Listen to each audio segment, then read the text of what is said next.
Hello student, welcome all of you. आज आपला topic आहे सर्क्युलर मोशन. आपण मोशन इन ए प्लेन हा 11th स्टँडर्डचा चॅप्टर चालू केलेला आहे आणि त्यात मोशन इन ए प्लेनचं दुसरं एक्झाम्पल सर्क्युलर मोशन. ह्याच्या अगोदरचं आपण प्रोजेक्टाईल मोशन हे सुद्धा एक्झाम्पल होतो मोशन इन ए प्लेन, हे डिटेल पाहिलेलं आहे अगोदरच्या व्हिडिओज मध्ये. जर तुम्ही ते व्हिडिओज पाहिले नसतील तर ह्या व्हिडिओच्या डिस्क्रिप्शन बॉक्स मध्ये मी त्याची लिंक देतो, तुम्ही जाऊन ते व्हिडिओ सुद्धा पाहू शकता. आता सर्क्युलर मोशनचा आपण डिटेल डिस्कशन करूया. ह्या ठिकाणी आपल्याला माहिती आहे की रेक्टिलिनियर मोशन कोणाला म्हणतो तर मोशन रेक्टिलिनियर मोशन एक अशी मोशन जी स्ट्रेट लाईन मध्ये होते. बरोबर आहे, जी मोशन स्ट्रेट लाईन मध्ये होते त्याला आपण म्हणतो रेक्टिलिनियर मोशन. आणि मग रेक्टिलिनियर मोशन ज्यावेळेस एखाद्या ऑब्जेक्टची होत असते तर तो ऑब्जेक्ट सपोज एका ठिकाणावरून दुसऱ्या ठिकाणी गेला, त्यानं पोझिशन चेंज केली तर त्याचं डिस्प्लेसमेंट आपण एस ह्या सिम्बॉलनं दाखवतो. आणि displacement is a vector physical quantity. त्याच्यानंतर ह्या ऑब्जेक्टची जी व्हेलॉसिटी आहे ती व्हेलॉसिटी आपण व्ही आणि ऍक्सेलरेशन ए ह्या सिम्बॉलनं दाखवतो. ह्याच्यामध्ये एस मीन्स आहे लिनियर डिस्प्लेसमेंट, व्ही म्हणजे आहे लिनियर व्हेलॉसिटी आणि ए म्हणजे आहे लिनियर ऍक्सेलरेशन. तर ह्या तिन्ही गोष्टी काय आहेत लिनियरच्या, ह्या तिन्ही गोष्टी आहेत लिनियर. पण ज्यावेळेस पार्टिकल सर्क्युलर मोशन करत असतो त्यावेळेस आपल्याला मात्र लिनियर डिस्प्लेसमेंटच्या ऐवजी घ्यावा लागतो थीटा, त्याच्यानंतर व्हीच्या ठिकाणी घ्यावा लागतो ओमेगा आणि ए च्या ठिकाणी आपण घेतो अल्फा. तर हे तिन्ही सुद्धा सिम्बॉल्स असणार आहेत अँगुलर साठी. मग थीटा मीन्स असणारे अँगुलर डिस्प्लेसमेंट, ओमेगा मीन्स असणारे अँगुलर व्हेलॉसिटी आणि अल्फा म्हणजे असणारे अँगुलर ऍक्सेलरेशन. तर ह्या तिघांचे फॉर्म्युलेज काय आहेत, ह्या तिघांचे डायमेन्शन्स काय असतील, युनिट्स काय असतील, त्यांच्या डेफिनेशन्स काय बनतील, हे सगळं डिस्कशन आपण ह्या व्हिडिओमध्ये करूया. तर सगळ्यात अगोदर मी डेफिनेशन लिहितो सर्क्युलर मोशनची. सर्क्युलर मोशन आपण कोणाला म्हणणार तर the motion of A particle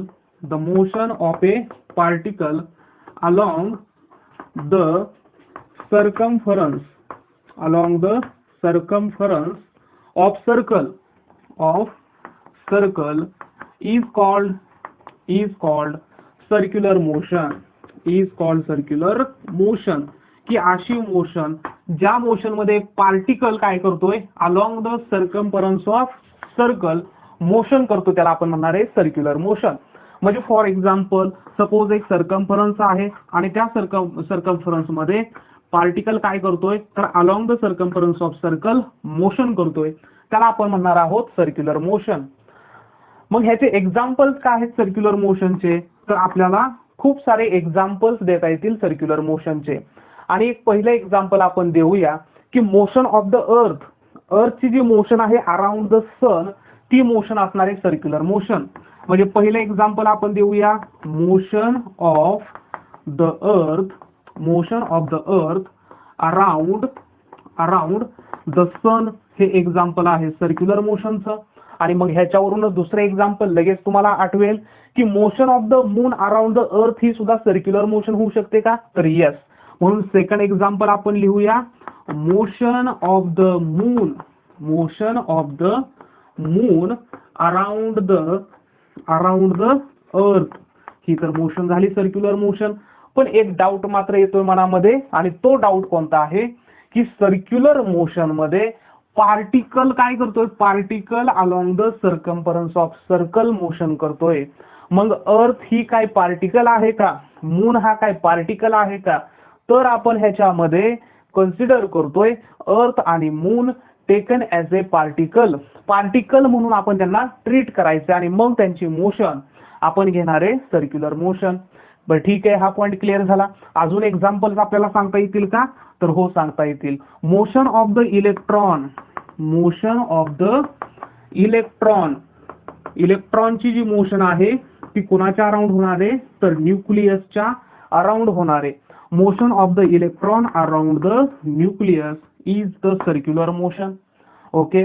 मग अजून एक वेल नोन एक्झाम्पल आपल्याला माहिती आहे की motion of the hands of a clock, म्हणजे घड्याळाचे जे काटे आहेत त्या काट्यांची मोशन सर्क्युलर मोशन आहे का, तर नाही. सपोज फॉर एक्झाम्पल कन्सिडर करा, this is the one hand of a clock, आणि ह्याची जर मोशन सपोज हा असा फिरतोय, तर ह्याची मोशन सर्क्युलर मोशन आहे का ह्या हँडची किंवा ह्या स्केलची, तर नाही.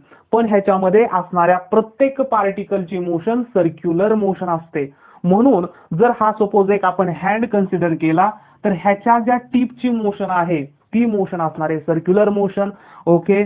म्हणजेच आपण लिहू शकतो motion of the tip of hands of clock is circular motion.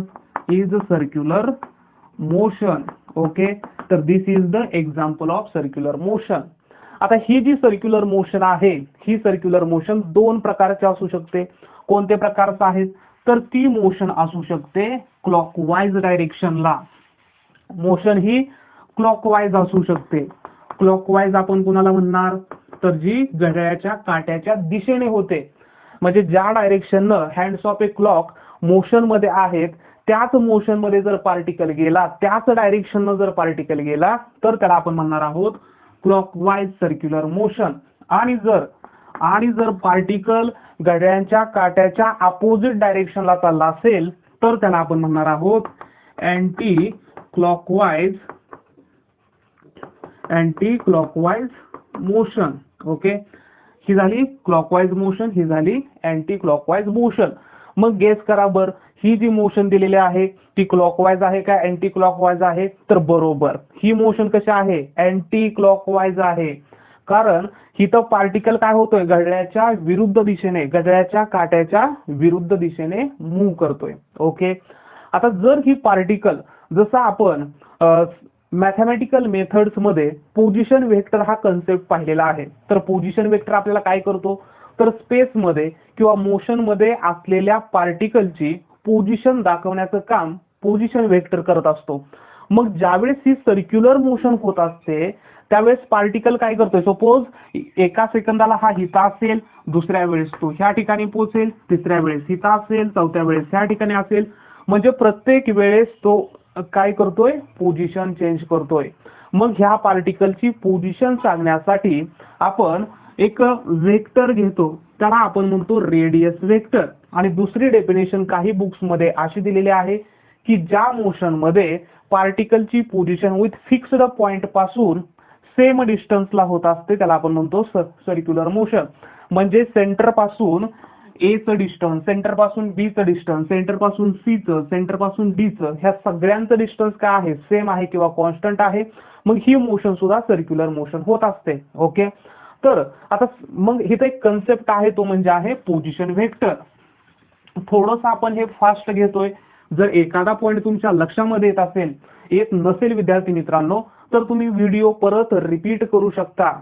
बरोबर आहे, हे तुम्हाला माहिती आहे. आणि जर लेक्चर स्लो वाटत असतील तर तुम्ही ते व्हिडिओ फास्ट मोड मध्ये सुद्धा पाहू शकता. तुम्हाला माहितच आहे फास्ट मोड कुठं आहे, तुम्हाला सगळं माहित आहे. ओके. तर आपण सुरुवात करूया पोझिशन वेक्टर. आणि पोझिशन वेक्टरलाच आपण दुसरं नाव देणार आहोत रेडियस वेक्टर. रेडियस वेक्टरचा सिम्बॉल घेणार आहोत आपण वेक्टर आर. तर रेडियस वेक्टर किंवा पोझिशन वेक्टर काय, तर सपोज मला ए ची पोझिशन दाखवायची आहे, मग मला ह्या डायरेक्शनला गेलं पाहिजे. आणि मग हा जो वेक्टर ड्रॉ करायचा असेल, तो वेक्टर मी कुठून ड्रॉ करणार आहे, तर तो वेक्टर मी centre of the circle to the position of the particle पाशी ड्रॉ करतोय. म्हणजे पोझिशन वेक्टर आपल्याला कसा करावा लागतोय, the vector drawn from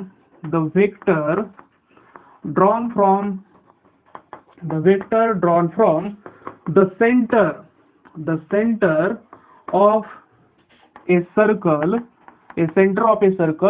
to the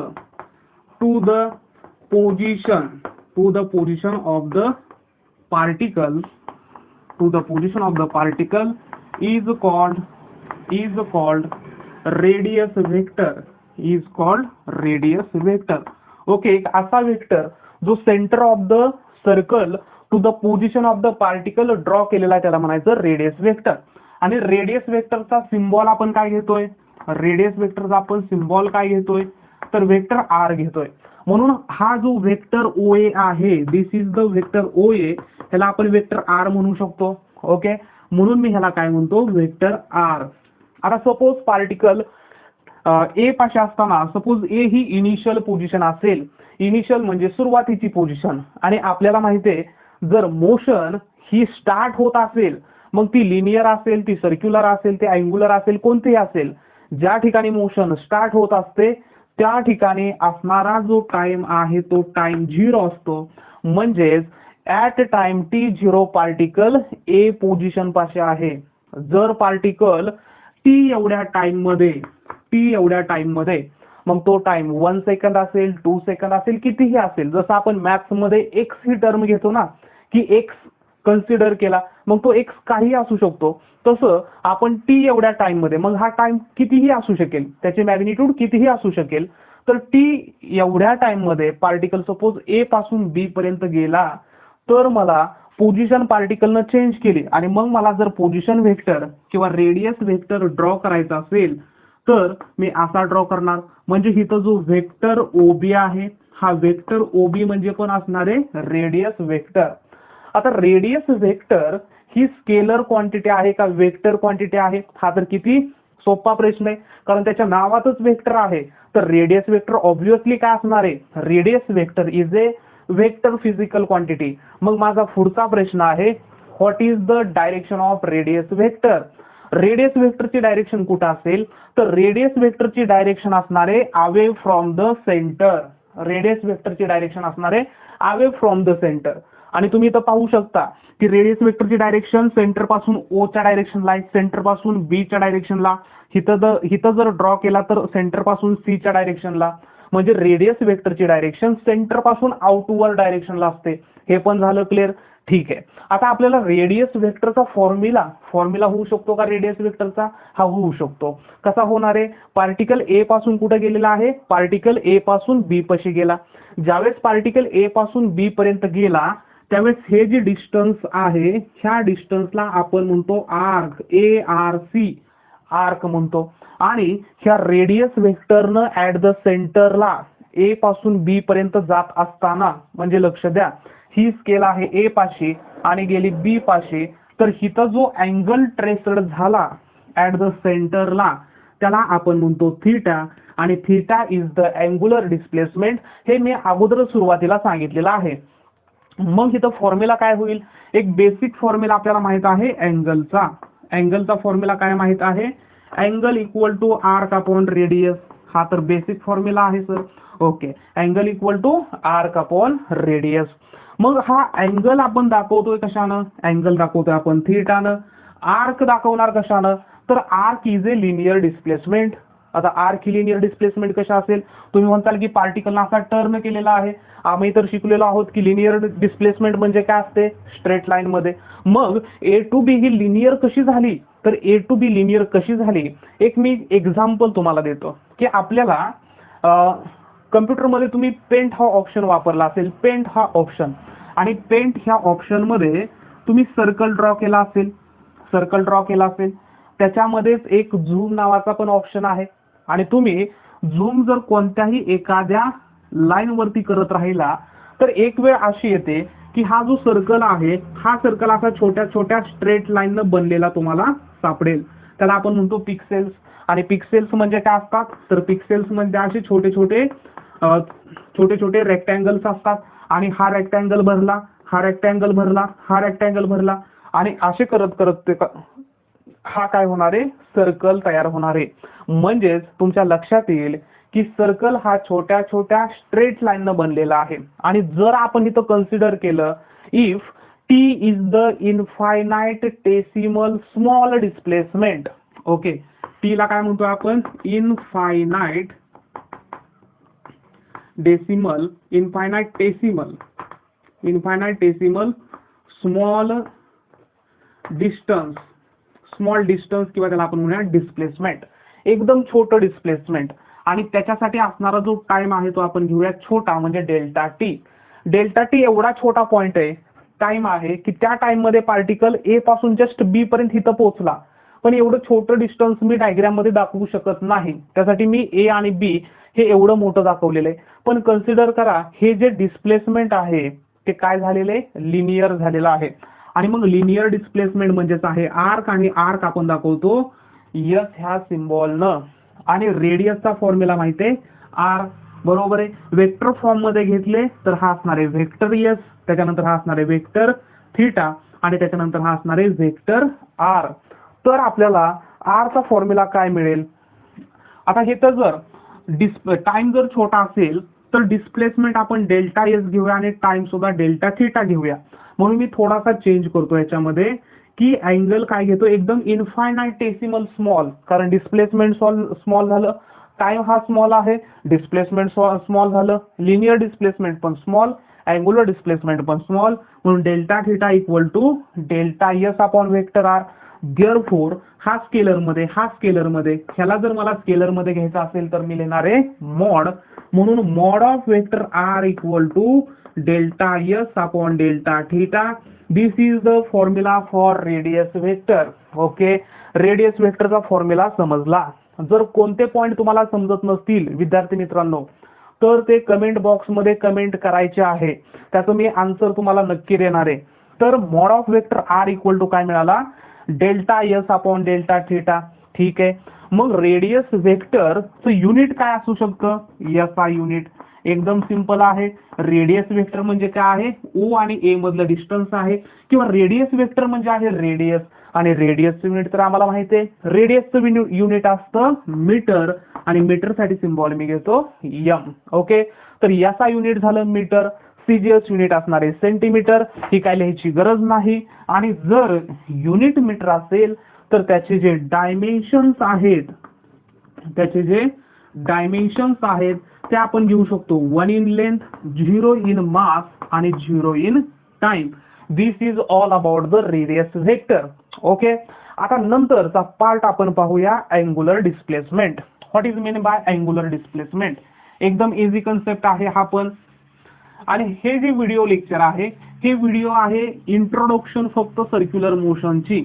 introduction आपण घेतोय सर्क्युलर मोशनची, कारण ह्याच्यानंतर जे 2 लेक्चर्स येणार आहेत त्या 2 लेक्चर्स मध्ये तुम्हाला theta, omega, alpha, radius vector हे सगळं डायरेक्ट दिलेलं असेल, आणि ते जर समजून घ्यायचं असेल तर हे व्हिडिओ लेक्चर पाहणं अतिशय खूप महत्वाचे. त्याच्यानंतर आपण दुसरा पॉइंट पाहणार आहोत अँगुलर डिस्प्लेसमेंट. दुसरा पॉइंट आहे अँगुलर डिस्प्लेसमेंट. अँगुलर डिस्प्लेसमेंटचा सिम्बॉल आपण काय घेतो, थीटा घेतो. आता आपल्याला माहिती झालेलं आहे पार्टिकल ज्यावेळेस ए पासून बी पाशी जातो त्यावेळेस ऍट द सेंटरला ह्या रेडियस वेक्टरनं जो अँगल तयार केला त्याला आपण म्हणणार आहे angle traced by radius vector. त्याला माहिती आहे अँगुलर डिस्प्लेसमेंट. म्हणून आपण काय म्हणूया, in given time angle traced by radius vector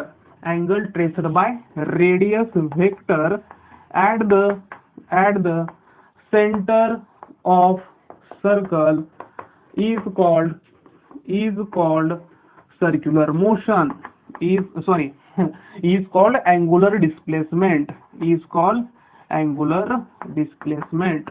त्याला आपण काय म्हणणार आहे, अँगुलर डिस्प्लेसमेंट म्हणणार आहे. ओके, अँगुलर डिस्प्लेसमेंटचा जो सिम्बॉल आहे तो तर सिम्बॉल आपल्याला माहित झालेला आहे, तो काय आहे, थीटा आहे. ठीक आहे, अँगुलर डिस्प्लेसमेंटचा फॉर्म्युला पण कशावरून लिहू शकतो आपण, अँगल वरून. Angle equal to arc upon radius, हे अगोदरच आपण शिकलोय. अँगलचा सिम्बॉल थीटा, आर्कचा सिम्बॉल एस आणि रेडियसचा सिम्बॉल आर. तर theta equal to s upon r. आणि जर टाइम हा इन्फायनाइट स्मॉल असेल तर आपण delta theta equal to delta s upon r लिहिणार. डेल्टा आर लिहायचं नाही, कारण अँगल छोटा असेल किंवा मोठा असेल, रेडियस ही रेडियसच असणार आहे. रेडियस छोटी किंवा मोठी नसणार आहे. गिवन सर्क्युलर मोशन मध्ये रेडियस कॉन्स्टंट असणार आहे, म्हणून डेल्टा आर लिहायचं नाही. बरेच विद्यार्थी अशी चूक करतात की delta theta equal to delta s पाहिजे, इथं delta s divided by delta r लिहितात, ते चुकीचं आहे, आर असणार आहे. ओके, तर हा सुद्धा फॉर्म्युला कोणाचा आहे, अँगुलर डिस्प्लेसमेंटचा आहे. आता मग ह्याच्यावरून आपल्याला यस इक्वल टू काय मिळतोय, आर थिटा मिळतोय. यस इक्वल टू कोण आहे, r theta. This is the important formula. तर हा फॉर्म्युला ह्याच्यामध्ये मला सांगा, यस म्हणजे कोण आहे, लिनियर डिस्प्लेसमेंट आहे. त्याच्यानंतर हा थिटा म्हणजे कोण आहे, थिटा म्हणजे आहे अँगुलर डिस्प्लेसमेंट. आणि मग हा जो फॉर्म्युला आहे तो फॉर्म्युला आपल्याला सांगतो relation between linear displacement and angular displacement. This is the relation between linear displacement and angular displacement. S equal to r theta. Okay, आता लक्ष द्या. त्याच्यानंतर आपल्याला ह्याचं लिहायचं आहे SI युनिट. SI युनिट कोणाचं लिहायचं आहे, SI युनिट तर अँगुलर डिस्प्लेसमेंटचं लिहायचं आहे. अँगुलर डिस्प्लेसमेंट म्हणजे आहे अँगल, आणि अँगलचं स्टँडर्ड युनिट आहे रॅडियन, डिग्री नाही. म्हणून त्याचं युनिट आपण घेणार आहे रॅडियन, आणि सिम्बॉल जर घेतला तर त्याला आपण म्हणतो रॅड. ठीक आहे, सिम्बॉल होतो रॅड. ओके, डायमेन्शन काय असतील तर अँगुलर डिस्प्लेसमेंटला डायमेन्शन नाही. अँगुलर डिस्प्लेसमेंट म्हणजे आहे अँगल, आणि angle is the dimensionless physical quantity. आणि दुसरा एक अँगल आहे सॉलिड अँगल. दोन अँगल माहिती आहेत, एक आहे प्लेन अँगल, दुसरा आहे सॉलिड अँगल.